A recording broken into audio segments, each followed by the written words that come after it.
Praise the Lord. நல்லா இருக்கீங்களா எல்லாரும்? இந்த நாளிலும் பாருங்க, கர்த்தர் நமக்கு அழகான ஒரு வசனத்தை காண்பிக்கிறார். நீதிமொழிகள் 28:27 முதல் வரி வாசிக்கிறேன். பைபிள்ல கவனிச்சு பாருங்க.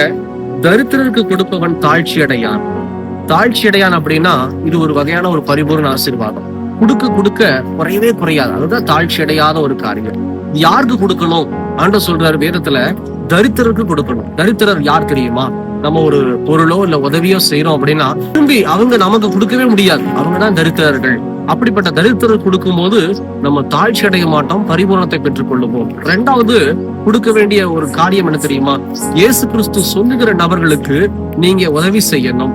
அதையும் தாமதம் இல்லாம சீக்கிரமா ஜெபத்தோட நீங்க செய்யணும். இயேசு சொல்லாத நபர்களுக்கு நீங்களும் நானும் உதவி செஞ்சோம் அப்படின்னா கர்த்தர் நம்முடைய கையை முடக்குவார், நம்முடைய வாழ்க்கையை அப்படியே முடக்கி நிறுத்துவார். ஏன் தெரியுங்களா? இதுல ஒரு காரியம் இருக்கு.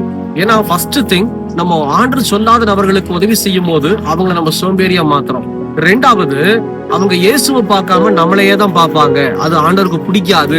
இயேசுவை பார்க்கிற மனுஷன் ஆசீர்வதிக்கப்படுவான். அப்ப என்னைக்குமே இயேசு கிறிஸ்துவுக்கும் ஒரு மனுஷனுக்கும் நடுவில் நம்ம நிக்க கூடாது. அப்போ வசனத்தின்படி நம்ம ஆண்டவர் சமூகத்துல இருந்து சரியா கொடுக்கும் போது ஆசீர்வாதத்தை பெற்றுக்கொள்ள முடியும். இயேசு சொல்லுகிற நபர்களுக்கு நீங்க கொடுத்தாதான் நீங்க தாழ்ச்சி அடைய மாட்டீங்க, ஒரு பரிபூர்ண ஆசீர்வாதத்தை பெற்றுக் கொள்ளுவீங்க. இப்படி தொடர்ச்சி பாருங்க. எங்களுக்காக ஜெபித்துக் கொள்ளுங்கள். கர்த்தர் உங்களை ஆசீர்வதிப்பாராக. God bless you.